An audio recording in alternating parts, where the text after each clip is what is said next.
EV9 national news కు స్వాగతం. ముందుగా హెడ్లైన్స్. ఫిరేక్ భార్ బీజేపీ సర్కార్ జనం నాడు ఇదనన్న మోదీ.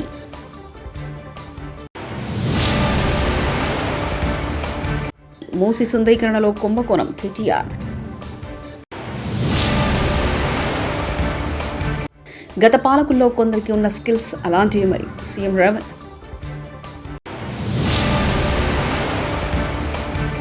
పవన్ కొత్తగా హిందూ మతం తీసుకున్నారా లేని సూటి ప్రశ్న.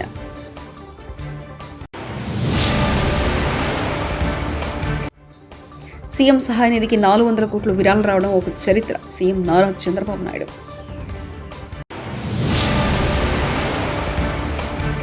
సీఎం రేవంత్ రెడ్డి వల్లే దేవర ప్రీ రిలీజ్ ఈవెంట్ రద్దు. హర్యానా అసెంబ్లీ ఎన్నికలు దగ్గరవుతున్న కొద్దీ కాంగ్రెస్ ప్రజాదరణ కోల్పోతుందని, బీజేపీకి రోజు రోజుకు ఆదరణ పెరుగుతుందని ప్రధానమంత్రి నరేంద్ర మోదీ అన్నారు. మరోసారి బీజేపీ సర్కార్ అంటూ హర్యానా ప్రజానికం ముక్త కంఠంతో చెప్తుందన్నారు. बेटियों की शिक्षा को अपना मिशन बनाया.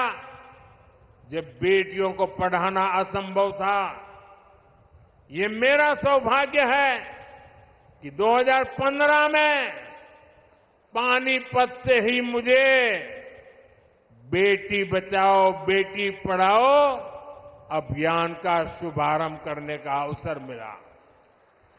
कांग्रेस ने 60 साल देश पर राज किया, लेकिन उसे कभी देश की తిరుమల శ్రీవారి ప్రసాదం లడ్డు తయారులో కల్తీని వినియోగించినట్లు పలు నివేదికలు స్పష్టం చేశాయి. ఈ నేపథ్యంలో ఒడిశా ప్రభుత్వం అప్రమత్తమైంది. పూరి జగన్నాథుడికి నైవేద్యంగా సమర్పించే పదార్థాల్లో వినియోగించిన ఈ నాణ్యతను పరీక్షించాలని నిర్ణయించింది. ఈ మేరకు పూరి జిల్లా కలెక్టర్ సిద్ధార్థ శంకర్ స్వైన్ బుధవారం పూరిలో వెల్లడించారు. 12వ శతాబ్దం నుండి జగన్నాథుని వివిధ రూపాల్లో ప్రసాదాలు సమర్పిస్తున్నామని తెలిపారు. తిరుమల లడ్డు పవిత్రతకు భంగం వాటిల్లేలా చేసిన వైసీపీ తప్పును కప్పుపుచ్చుకునేందుకు కొత్త డ్రామాలు తెరలేసిందని మాజీ సీఎం వైసీపీ అధినేత జగన్ ఇందుకు ప్రణాళికలు రచిస్తున్నారు. రాజకీయాల్లో దేవుణ్ణి లాగడం కాకుండా తిరుమల ప్రతిష్టను సీఎం చంద్రబాబు దెబ్బతీశారని ఆరోపిస్తూ ప్రాప ప్రక్షాళన పేరుతో జగన్ డ్రామాలు షురూ చేశారు. ఈ నెల 28న రాష్ట్ర వ్యాప్తంగా ఉన్న అన్ని దేవాలయాల్లో పూజల్లో పాల్గొనాలని వైసీపీ నేతలు కార్యకర్తలకు బుధవారం ఆయన పిలుపునిచ్చారు. సీఎం రేవంత్ రెడ్డి వల్లే దేవర ప్రీ రిలీజ్ ఈవెంట్ రద్దు. ఆదివారం మాదాపూర్లోని ట్రెడెంట్ హోటల్లో సీఎం రేవంత్ రెడ్డి ఉండడంతో దేవరకు కేటాయించిన పోలీసులు కూడా సీఎం రేవంత్ రెడ్డి కోసం వెళ్లాల్సి వచ్చింది. దీంతో పోలీసులు లేక దేవర ఫ్రీ రిలీజ్ దగ్గర క్రౌడ్ కంట్రోల్ చేయలేకపోయారు. అయితే పోలీసులు వచ్చేసరికి అప్పటికే జరగాల్సిన నష్టం జరిగిపోయింది. హైదరాబాద్ మూసీ సుందరీకరణ పేరుతో భారీ కుంభకోణం జరుగుతుందని బీఆర్ఎస్ వర్కింగ్ ప్రెసిడెంట్ కేటీఆర్ అనుమానాలు వ్యక్తం చేశారు. మూసీ సుందరీకరణ టెండర్లను పాకిస్తాన్ కంపెనీలకు కట్టబెడుతున్నారని ఆరోపణ చేశారు. ఎస్టీపీలో శుద్ధి చేసిన నీరు మూసీలోకి వెళ్తుందని, మళ్లీ ఆ నీటిని శుద్ధి చేయడం ఎందుకంటూ ప్రశ్నించారు. మూసీ సుందరీకరణ పేరుతో 1,00,000 కోట్లు ఖర్చు పెట్టాల్సిన అవసరం లేదన్నారు. బీఆర్ఎస్ హయాంలో హైదరాబాద్ను మురుగునీటి రహిత నగరంగా తీర్చిదిద్దాలనే లక్ష్యంతో మురుగుశుద్ధి కేంద్రాలను ప్రారంభించామన్నారు. 3,866 కోట్ల రూపాయలతో మురుగుశుద్ధి కేంద్రాలను ఏర్పాటు చేశామని కేటీఆర్ వివరించారు. ఆనాడు నిర్మాణానికి శ్రీకారం చుట్టడం జరిగింది. ఆ 31 సివరేజ్ ట్రీట్మెంట్ ప్లాంట్ నిర్మాణం పూర్తి చేసి భారతదేశంలోనే ఏకైక నగరం 100% సివరేజ్ ట్రీట్ చేసే ఏకైక నగరంగా హైదరాబాద్ ని మార్చాలనే ఒక బృహత్తర సంకల్పంతో పెద్దలు కేసీఆర్ గారి ఆశీర్వాదంతో ఈ కార్యక్రమాన్ని తీసుకోవడం జరిగింది. ఇవాళ చాలా సంతోషంగా ఉంది. మా కూకట్పల్లి ఎమ్మెల్యే కృష్ణారావు గారి ఆహ్వానం మేరకు, పెద్దలు శ్రీనివాస్ యాదవ్ గారి ఆహ్వానం మేరకు వాళ్ళ కూకట్పల్లి కాన్స్టిట్యున్సీలోని ఫతేనగర్ ఎస్టీపీ ఏదైతే ఉన్నదో ప్రారంభోత్సవానికి సిద్ధంగా ఇప్పుడు ప్రస్తుతం ట్రయల్ రన్ దశలో ఉన్న ఈ ఎస్టీపీని 133 MLDల కెపాసిటీ కలిగే ఈ ఎస్టీపీని సందర్శించడం మా గౌరవ శాసనసభ్యులందరం కూడా కలిసి, పెద్దలు శ్రీమతి సబితా ఇంద్రారెడ్డి గారు, సోదరులు మాగంటి గోపీనాథ్ గారు, మరి రాజశేఖర రెడ్డి గారు, అదేవిధంగా శాసన మండలి సభ్యులు పెద్దలు మహమూద్ అలీ గారు, అదేవిధంగా గౌరవనీయులు షమీపూర్ రాజు గారు, మా రాగిడి లక్ష్మారెడ్డి గారు, అదేవిధంగా మా స్థానిక కార్పొరేటర్ అందరం కూడా కలిసి వీటిని సందర్శిస్తా ఉన్నాం. ఇది ఎస్టీపీల సందర్శనలో ఈరోజు మొదటి అడుగు మాత్రమే. ఇంకా కుకట్పల్లిలో ఇంకా దాదాపుగా మొత్తం 31 ఎస్టీపీలు, ఉప్పల్లోని నల్ల చెరువులో, అదేవిధంగా మాకు ఎల్బీ నగర్లో, ఇంకా కుత్బుల్లాపూర్లో, ఏవేవైతే రాజేంద్ర నగర్లో ఎస్టీపీల నిర్మాణం చేపట్టామో అవన్నిటిని కూడా మేము సందర్శిస్తాము. ఏ రకంగా కేసీఆర్ ప్రభుత్వం హైదరాబాద్ మహానగరంలో జీహెచ్ఎంసీ పరిధిలో మరి 100% శుద్ధి చేసిన మురికి నీరును ప్రజలకు అందించాలని తపనబడ్డదో మళ్లీ గుర్తు చేస్తాం. అయితే ఈ అన్నిటికంటే ఇక్కడ అడగాల్సిన ముఖ్యమైన ప్రశ్న, ఉపాధి లేక యువత వ్యసనాలకు అలవాటు పడుతున్నారన్న విషయాన్ని గుర్తించమని ముఖ్యమంత్రి రేవంత్ రెడ్డి అన్నారు. బుధవారం JNF ఏఈలో BFSS skill development programme ప్రారంభోత్సవ కార్యక్రమానికి సీఎం అతిథిగా హాజరయ్యారు. ఈ సందర్భంగా సీఎం మాట్లాడుతూ ఇంజనీరింగ్ చదివిన విద్యార్థులు డ్రగ్స్ సరఫరా చేస్తున్నారన్నారు. గంజాయి సేవించేవారు కాదు, అమ్మాయి వారు కూడా ఇంజనీరింగ్ చదివిన వాళ్ళు ఉన్నారన్నారు. సాధించుకున్న తెలంగాణ రాష్ట్రంలో 10 సంవత్సరాలు పూర్తయిన తర్వాత వెనక్కి తిరిగి చూసుకుంటే 21 సంవత్సరాల వయసున్న గ్రాడ్యుయేట్ సర్టిఫికెట్ తీసుకొని బయటకు వెళ్ళిన నిరుద్యోగి 31 సంవత్సరాలకు చేరుకున్నాడు తప్ప అతనికి ఉద్యోగం కానీ ఉపాధి అవకాశాలు కానీ రాలేదు. తెలంగాణ పబ్లిక్ సర్వీస్ కమిషన్ ప్రభుత్వ ఉద్యోగాల భర్తీ కోసం వాళ్ళ వెబ్సైట్లో నిరుద్యోగ యువకులను భర్తీ చేసుకోండి అని ప్రకటన చేస్తే 30 లక్షల మంది నిరుద్యోగ యువకులు తెలంగాణ పబ్లిక్ సర్వీస్ కమిషన్ వెబ్సైట్లో నమోదు చేసుకున్నారు. పట్టభద్రులు కాకుండా ఇతర నిరుద్యోగ యువకులు దాదాపుగా ఇంకొక 20-25 లక్షల మంది తెలంగాణ రాష్ట్రంలో ఉండడం జరిగింది. అంటే 10 సంవత్సరాలు పూర్తయిన తర్వాత ఒక అంచనాకు వస్తే 55 లక్షల నుంచి 60 లక్షల మంది నిరుద్యోగ యువకులు తెలంగాణ రాష్ట్రంలో చదువుకొని పట్టాలు పొంది ఉద్యోగ ఉపాధి అవకాశాలు లేకపోవడం వల్ల తెలంగాణ తీవ్రమైన నిరుద్యోగ సమస్యను ఎదుర్కోవడం మేము నూతనంగా ప్రభుత్వం ఏర్పాటు చేసిన తర్వాత గుర్తించిన అత్యంత కీలకమైన అంశం. అందుకే డిసెంబర్ 7, 2023 నాడు ప్రభుత్వం ప్రమాణ స్వీకారం చేసిన 90 రోజుల్లోనే 30,000 ప్రభుత్వ ఉద్యోగాల భర్తీ నియామక కార్యక్రమాన్ని ఏ ఎల్బీ స్టేడియంలో మేము బాధ్యత తీసుకున్నామో అదే ఎల్బీ స్టేడియంలో ఉద్యోగ అవకాశాలు పొందిన విద్యార్థులనే కాకుండా వాళ్ళ కుటుంబ సభ్యులను తల్లిదండ్రులను కూడా అక్కడికి ఆహ్వానించి 30,000 మందికి ఉద్యోగ నియామక పత్రాలు అందజేయడం ద్వారా వాళ్ళ తల్లిదండ్రుల కళ్ళల్లో ఆనందం ఎలా ఉంటుందో ఆ కుటుంబ సభ్యులతో చేరి రాష్ట్ర ప్రభుత్వం ఆనందం. ప్రకాశం జిల్లా పొదిలి పట్టణం బట్టువారిపల్లి వద్ద వరదలో ఆర్టీసీ బస్సు చిక్కుకుంది. మంగళవారం కురిసిన భారీ వర్షానికి బట్టువారిపల్లి వద్ద ఒక్కసారిగా వాగు పొంగి పొర్లింది. దీంతో రోడ్డుపైకి భారీగా వరద నీరు చేరింది. బుధవారం ఉదయం మార్కాపురం నుంచి పొదిలి వైపు వెళ్తున్న కనిగిరి డిపోకు చెందిన ఆర్టీసీ బస్ వరదలో చిక్కుకొని ఇంజన్ ఆగిపోయింది. వెంటనే బస్సులో ఉన్న ప్రయాణికులు బస్సు దిగి నీటిలో నడుచుకుంటూ బయటకు వచ్చారు. స్థానికులు జేసీబీ సాయంతో బస్సును బయటకు తీశారు. వైఎస్ఆర్సీపీ కేంద్ర కార్యాలయంలో గుంటూరు జిల్లా వైఎస్ఆర్సీపీ నేతలతో పార్టీ అధ్యక్షుడు వైఎస్ జగన్ సమావేశమయ్యారు.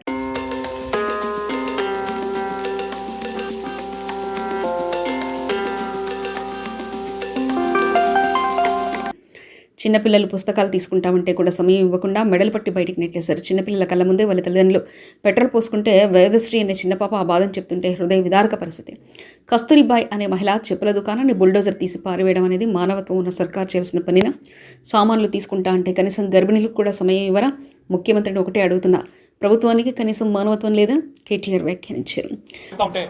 రేవంత్ సార్ మా ఇల్లు కొట్టిండని చెప్తుంటే వేదశ్రీ అనే చిన్న పాప 7 ఏళ్ల పాప హృదయ విదారకమైన పరిస్థితి కాదా? కస్తూరిబాయ్ అనే ఒక మహిళ ఫుట్పాత్ మీద చెప్పుల దుకాణం నడుపుకుంటుంది, దళిత అమ్మాయి అనుకుంటా. ఆమె చెప్పుల దుకాణాన్ని తీసి బుల్డోజర్ పెట్టి అవతల ఎత్తి పారేస్తుంటే నేను అడుగుతా ఉన్నా ముఖ్యమంత్రిని, మానవత్వం ఉన్న సర్కార్ చేయాల్సిన పనేనా ఇది? ఒకవేళ ఒక ప్రెగ్నెంట్ అమ్మాయి నల్ల చెరువులో ఏమడిగింది ఆ అమ్మాయిది కూడా వీడియో వచ్చింది. బండి సంజయ్ ఆనిముత్యాలు మాజీ ముఖ్యమంత్రి కేటీఆర్, కేసీఆర్ కుటుంబం కాంగ్రెస్ పార్టీ ఒకటి అంటూ వ్యాఖ్యానించారు. ఫిర్యాదు చేయి, ఆధారాలు ఇవ్వాలి, సబ్మిట్ చేయాలి, కోర్టు ఉంటుంది, కేంద్ర ప్రభుత్వం ఉంటుంది, ఇస్తే ఎంక్వైరీ చేయకుంటే అనాలి. మేము కూడా ఎంక్వైరీ చేస్తాం. బట్ బీజేపీ ఎందుకు తిడతావు? కేటీఆర్ కన్నా వ్యక్తి గదే ఎప్పుడు పేపర్లు కనబడాలి, సోషల్ మీడియాలో గంతకి ఆడికే మళ్ళీ వణికేయాడు.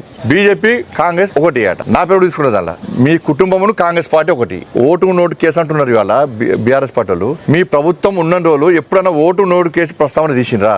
ఇప్పుడు కాంగ్రెస్ పార్టీ ప్రభుత్వం వచ్చింది. ఉప ముఖ్యమంత్రి పవన్ కళ్యాణ్ పై మాజీ మంత్రి పేర్ని నాని తీవ్ర స్థాయిలో ఆగ్రహం వ్యక్తం చేశారు. బుధవారం మీడియాతో మాట్లాడుతూ తిరుమల లడ్డు తయారీలో ఉపయోగించే ఆవు నెయ్యిలో జంతువుల కొవ్వు కలిసిందని, అలాంటి ప్రసాదాలు భక్తులకు పంచారని అసత్య ప్రచారం చేస్తున్నారని, తిరుమల తిరుపతి పవిత్రతను, లడ్డు ప్రసాదాన్ని దుర్మార్గంగా రాజకీయాలకు వాడుకుంటున్నారని మండిపడ్డారు. పవిత్ర దేవాలయాన్ని ప్రపంచవ్యాప్తంగా ఆరాధ్య దైవమైన భక్తుల మనోభావాన్ని తీసేలా సీఎం చంద్రబాబు రాజకీయంగా వాడుకున్నారని విమర్శించారు. మంత్రి నారా లోకేష్ పంది కొవ్వు కలిసిందని మాట్లాడారని, లోకేష్ సీఎం చంద్రబాబు దుర్మార్గపు మాట్లాడి విరుచుకుపడ్డారు. సాక్షాత్తు కలియుగ దైవమైనటువంటి శ్రీ వెంకటేశ్వర స్వామి వారి ఆలయ మహత్యాన్ని, తిరుమల తిరుపతి దేవస్థాన పవిత్రతను, తిరుమల తిరుపతి వెంకటేశ్వర స్వామి వారి నైవేద్యమైనటువంటి లడ్డూ ప్రసాదాన్ని కూడా దుర్మార్గంగా రాజకీయాలకి వాడుకుంటూ ఒక పవిత్ర దేవాలయాన్ని,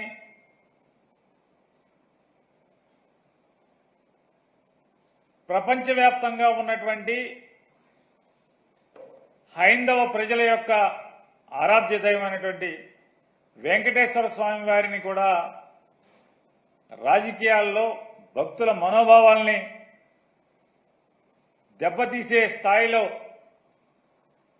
ముఖ్యమంత్రి హోదాలో ఉన్నటువంటి ఒక బాధ్యతాయుతమైనటువంటి పదవిలో కూర్చున్నటువంటి నారా చంద్రబాబు నాయుడు గారు తిరుమల తిరుపతి ఎగ్జిక్యూటివ్ ఆఫీసర్ గారైన శ్యామలరావు గారు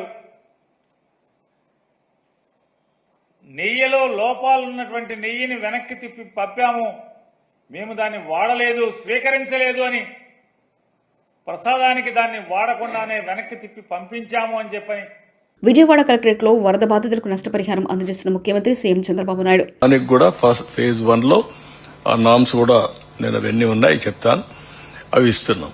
కానీ లాస్ట్ మైల్కి రీచ్ అవుతామని చెప్పినప్పుడు ఇంకా కొన్ని ఒమిషన్స్ కానీ మిస్టేక్స్ కానీ చిన్న చిన్న ఉంటాయి. ఇంత పెద్ద జరిగినప్పుడు దాన్ని కరెక్ట్ చేయడానికి ఒకసారి మళ్ళీ మనం మాట్లాడుకొని కరెక్ట్ చేయడానికి వచ్చాం ఇక్కడికి. తర్వాత మండే ట్యూస్డేకి మీరు లాస్ట్ మైల్కి రీచ్ అయిన తర్వాత ఒకసారి మీటింగ్ పెట్టుకుంటాం. ఆ రోజు మనందరం థ్యాంక్స్ చేస్తాం. మనము చేసిన ఎఫర్ట్తో బ్రహ్మాండంగా స్పందించారు రాష్ట్రం మొత్తం. నెవర్ ఇన్ ది హిస్టరీ ఏ స్టేట్లో కూడా జరిగి ఉండదు. 400 కోట్ల రూపాయలు సీఎం రిలీఫ్ విరాళాలు వచ్చాయి. It is highest in the history. అంటే దానికి ఎందుకు వచ్చాయని మీరు ఒకసారి ఆలోచిస్తే, మనం క్రియేట్ చేసిన కాన్ఫిడెన్స్. మామూలుగా వీల్ చైర్లో వచ్చి డబ్బులు ఇచ్చి వెళ్లారు, పంపించవచ్చు వాళ్ళు. జనవాణిలో ప్రజల నుండి నేరుగా ఆర్జీలు స్వీకరించిన పోలవరం ఎమ్మెల్యే శ్రీ చిర్రి బాలరాజు.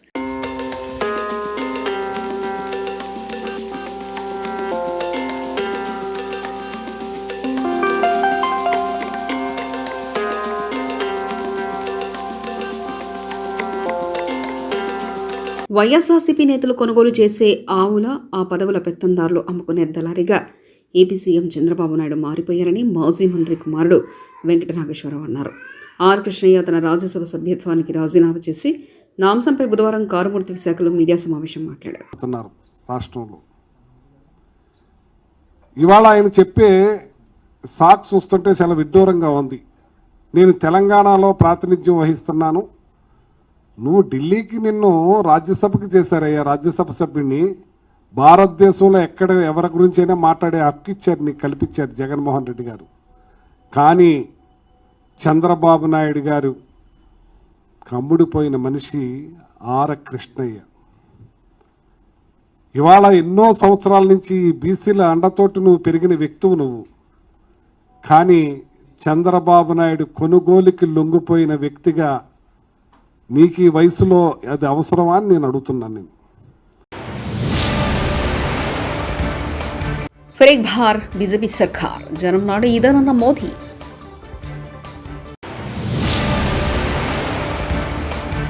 మూసి సుందరీకరణలో కుంభకోణం కేటీఆర్. గత పాలకుల్లో కొందరికి ఉన్న స్కిల్స్ అలాంటివి మరి. సీఎం రేవంత్.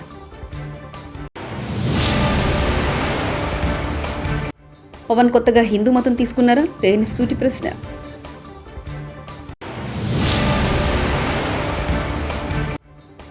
సీఎం సహాయ నిధికి 400 కోట్లు విరాళం రావడం ఒక చరిత్ర. సీఎం నారా చంద్రబాబు నాయుడు.